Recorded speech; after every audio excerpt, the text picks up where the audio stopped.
Hi there, this is Kirby Scofield, Scofield Realty. Today we're going to do a little market update. Included in this, we're not going to just give you the stats, but we're also going to go over FHA loan limits, how that's going to affect our market today and in the near future once we come to the year end. We're also going to go over rental market, how that's affecting, and then we'll go over trends as far as time on market and pricing. So I look forward to going over this all with you, and let's go ahead and dive right into this.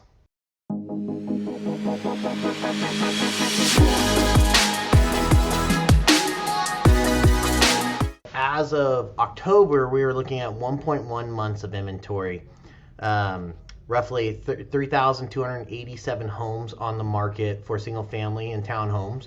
And then we have 583 units that are available for condos. Condos are saying about 0.7 months of inventory. The big thing about our inventory that has been different than other years is usually when we hit September, when the kids go back to school here, our listings increase, prices decrease as far as people who are working the summer months, and then buyers have a more of a buyer's market.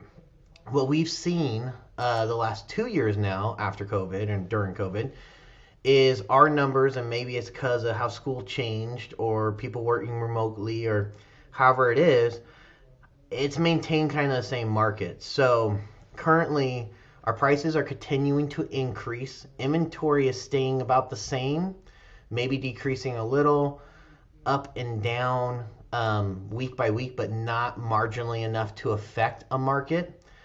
Rates are maintaining. And so currently our median price in Vegas is $435,000, which is up 24% from last year. Our inventory at the 1.1 months, what I mentioned before, is actually down 23.5%, so 24%. So we're 24% up on price, 24% down on inventory with the single family homes. But it's not keeping stuff from selling. Our agents personally are continuing to put people in escrow, find and negotiate the correct deal. There is still a lot of the stuff where you got to pay over appraisal on certain homes, but there is a lot of homes now versus 3 to 4 months ago where the 10 to 15% above appraisal is what was required is not. It's getting a little bit softer there. I have not seen, though, to date, concessions back. So when we see sellers start giving concessions back to the buyers as far as closing costs and stuff like that, that's where we can see a slight shift happening for the buyer. Currently, still seller's market, but buyer's market also. Reason we say seller's market, as you list your home and sell it, you're still increasing in value in case it doesn't go through on the escrow. You have another offer that's going to be on the table, and you probably made more money. But you never know when the shift's going to happen. So it's still gambling. Whereas when you're a buyer right now, the rates are still low, and your buying power is still more than it will be or has been historically. So right now, what you can get, plus if you lock into a house now, the same thing I just said about sellers, if the price currently, now again, the market can shift this, is going up, as a buyer when you lock in, it's going to go up. So that's where, with us having only 1.1 months of inventory on single family units, what we've seen a lot is people also going to builders. You want to use a buyer agent when you go into that. Doesn't cost you anything. We're paid by the builder. Now, a lot of them have cut our commissions on that due to the market. Once it softens, they'll offer us incentives again. But for us, it's finding the right home for that buyer. And a lot of times it's the builders right now, and you get locked into a, a price on a phase. And if things continue, you're walking to equity by the time that thing closes. So long the market stays where it's at. For our team, what we've seen in the last 30 days has been actually an uptick in prospects hitting us to want to buy homes. We've also seen our sellers finally, who've been on the fence and waiting till the market gets to the top, putting some homes on the market. So we had an uptick in listings and also uptick in buyers. Where that will result in inventory, we'll see.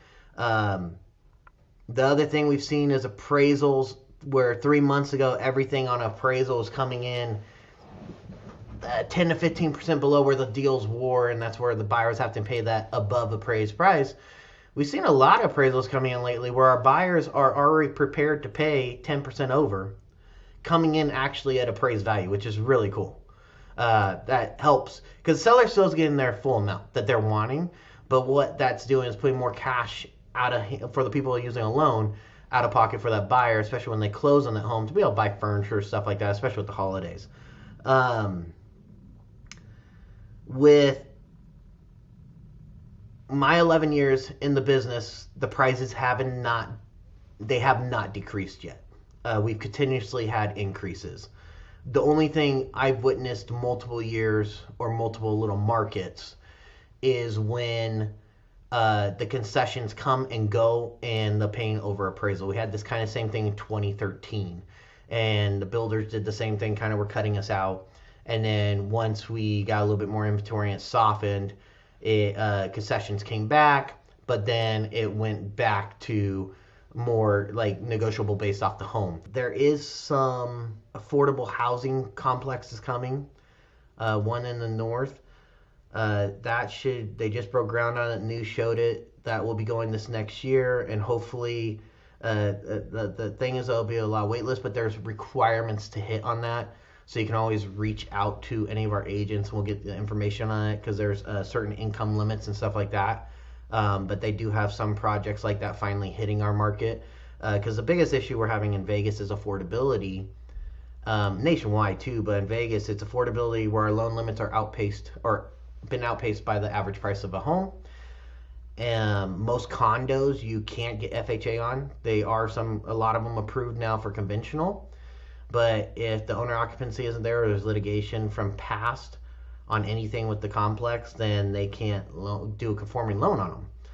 So we've always had an issue with the FHA loans on condos, which are right within the price point. So maybe those loan laws will change in the future here, and that will help our buyers and sellers.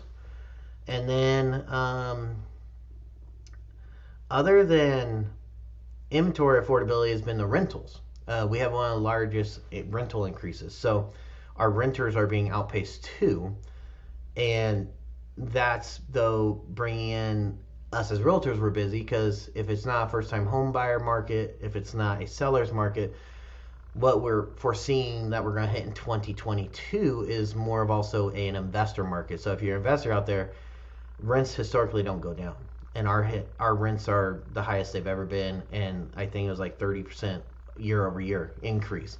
So when you're an investor looking in Vegas, it's advantageous because our cap rates, the rent is rising high enough or going faster, outpacing, so you're going to make more of a cap on your investment. When all that will change, we don't know. So make sure that you just have the right assets in place and loan in place that you're not buying a home and paying more for your interest than you are what you're making. We call it the math index. My agents are all trained on that, so make sure when you're investing smart. So if there's a slump, you're not taking a hit on it monthly and subsidizing a tenant's rent. Other than that, market has not stopped as far as being hot. A big advantageous thing, or I say advantageous a lot, a big advantage that everybody knows in Vegas is taxes. Currently, we have zero income tax. So we have a ton of big businesses relocating here, placing their warehouses and hubs here for the tax advantages, but what that brings is jobs too. And so what we saw during COVID was a ton of relocations from California, New York, stuff like that, where they're high tax states, and the people are now working remotely or choosing to do something different, and they are relocating to here, getting that tax advantage. And there's different rates too when you live here as primary, but you can still work remotely from like a California, New York business. From what I've been told is you don't pay as high as the tax rate as being having your primary residence there. So a lot of advantages.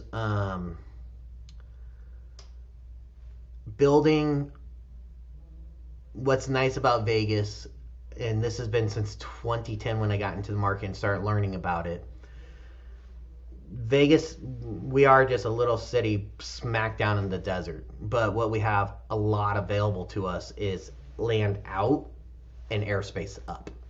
And the reality is, Vegas, we have so much BLM land that they can release that we can continue to grow out, and especially with all the new areas that they've been commercially building. So if you follow where commercial developments are, I would look there for housing because everything's going to be newer.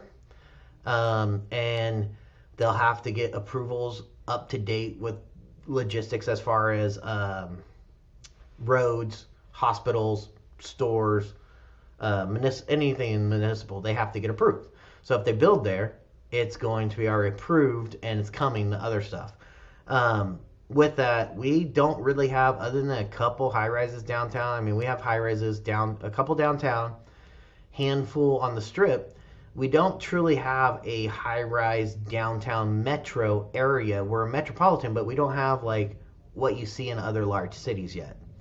We have a high rise is part of casinos and maybe a handful that are on their own, but we don't have an high rise like area, downtown area. And so that will eventually come. I know Henderson just announced last week they have a project going, or approved and going up. That could be a spur of a lot around the town that has us go up. And then as BLM starts selling land, we will go out. So lots of growth here still. We're not kind of locked down. I'm from California, and I also was licensed in San Diego, and you're locked into that set amount of land. And so homes get rebuilt on the same lot a lot of times as they get older because of it. Here we can still go out and we can go up. We have a lot of wealth entering the city. People will say the sports teams, but it's also the taxes and it's the different developments that we have. So this year was the biggest year for Vegas as far as the luxury market booming. We have seen more $1 million plus listings listed and sold than like ever before. A lot of premier communities popping up. People are paying in the millions of dollars, tens of millions for a piece of land in some of these communities just to build their home. So that's our market update for this month.